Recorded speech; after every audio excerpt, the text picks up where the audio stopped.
Good evening, dear sisters and brothers. Welcome to the evening session of Being Heartful Every Day with Swadhyaya. Today is day 31, and we continue our exploration into the sacred and subtle theme of developing awareness. Over the past couple of days, we have been peeling back the layers of what awareness truly means. We have seen that it is not a concept to be learned, but it is a reality to be lived. Awareness is what allows us to pause, to see clearly, and to act from a place of understanding rather than habit. And tonight we go a step deeper. Awareness is the gentle art of becoming the observer of life, of thought, of emotion, of self. It is the power that allows us to say, ah, I see this thought rising, or I sense this reaction beginning without becoming entangled in it. This inner witness is not cold or detached. It is loving, silent, and steady. It does not judge what it sees, it simply sees. And this simple seeing transforms us. As Daji reminds us, when we observe without resistance, we enter the state of true learning. In this space of observation, a new kind of intelligence is born, an intelligence that does not arise from intellect but from the heart. And this is the beginning of the true inner freedom. And as we move forward in the session, we also encourage you to gently invite your friends and family to explore these BHED sessions or heartfulness master classes to begin the heartfulness practices. Sometimes all it takes is one moment of quiet reflection to begin a meaningful shift. We will now return to our reading from the article Discovering the Self. This is the article in Heartfulness magazine written by Daji. And as we read tonight, you can see and you can read from a deeper place, less with the mind, more with the heart. How can you learn about yourself? Why do you need to look within to learn about yourself? Knowledge from external sources, for example, observing the world around you, reading books, watching and listening to digital media, and talking with other people like counselors or psychologists will no doubt give you some self insight, but at best, it is a mirror and a catalyst for self awareness. The most direct ways to learn about yourself are meditation. Meditation with awareness is equal to self study. In meditation, you'll be able to notice the play of your breaths, the movements and vibrations within the subtle body. You may know them as your thoughts, feelings, and emotions. As you witness them, gradually you will learn how they arise, what motivates them, where they lead, and many other things. When this is done without attachment or desire, you discover that these vrittis no longer generate turbulence or entanglement. They simply pass, and you're free from their hooks. Through meditation, you will dive into deeper dimensions of yourself, from the level of thinking to the level of feeling and beyond. Self study does not just stay at the surface level of your thoughts and emotions. You journey into layers of your being that you cannot access through conversation or a more analytic approach to self discovery. After meditation, when you take the time to acquire, enliven, imbibe, and become one with the condition you have received, you will become unified with that state, AEIOU, and develop your abilities of self study at all levels, not just the mental level. The condition will permeate every atom of your being so that you embody the effects of meditation fully. I repeat, the condition will permeate every atom of your being so that you embody the effects of meditation fully. Then it will be absorbed at subtler and subtler levels of your being. After this, when you write your experience in a journal, you will develop self awareness to an even greater extent. Writing and expressing your experience in other ways like music, art, or dance allow you to explore it and study it in different ways. You can revisit it and see patterns over time, which is difficult to do otherwise because the mind is always adapting and changing.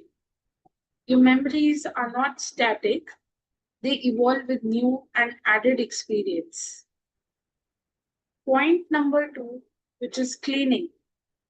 When you practice heartfulness cleaning to purify your mind of all the turbulence, impurities, and complexities that distort your perception, your self study will develop clarity.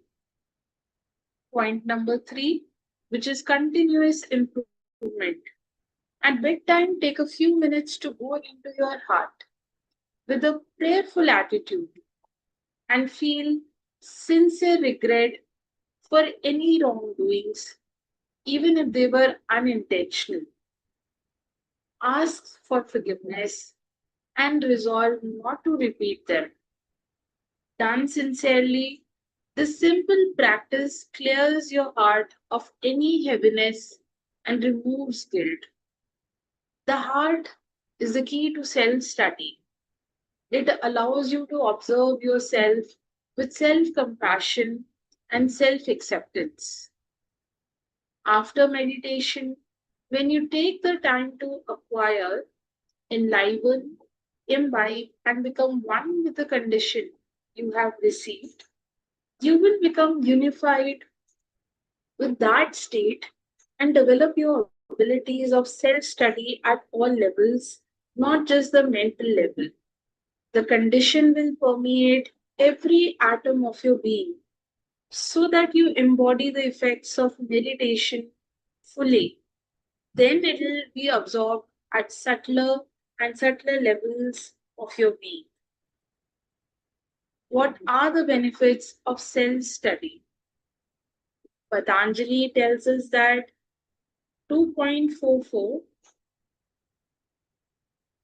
Swahaya Dista Devata Samprayoga. Self study brings about an inner atmosphere which is conducive to the divine presence, which is beneficial to our being.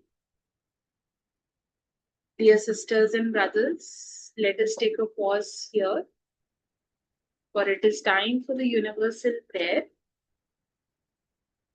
And let the words that we have just read illuminate your inner space. Let them stir remembrance of your original state. And we will now offer the universal prayer together.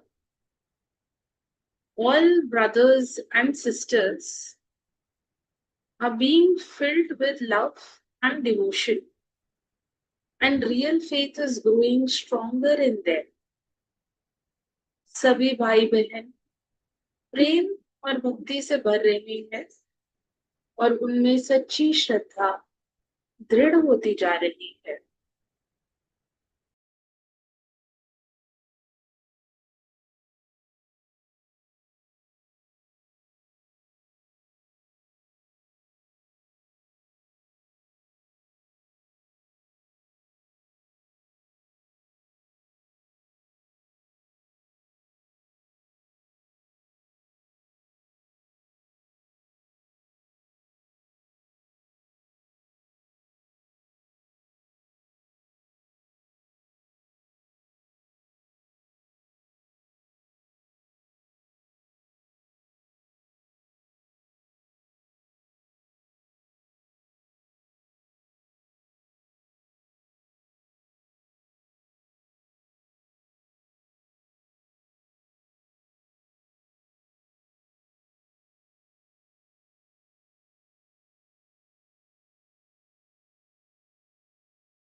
May this universal prayer ripple outward into the collective consciousness, touching every heart with its silent force of love and transformation. Dear sisters and brothers, as you prepare for the rest tonight, allow yourself a few moments of inner silence and for offering the bedtime prayer. You can ask gently, did I go through the day on autopilot or did I experience moments of conscious presence? Where did my awareness slip into judgment and where did it allow for compassion? Offer these questions into your heart like seeds. You don't need immediate answers. Just let them rest in the soil of your being. This journey is not about perfection, it's about presence. It's not about control, but it's about connection. And awareness grows not with the effort, but with the love. Dear sisters and brothers, thank you for being here tonight, holding space for inner transformation. And we look forward to seeing you all tomorrow for the morning meditation at 6 a.m. as the next step forward on this radiant path. Until then, wishing you all a very good night and a good rest.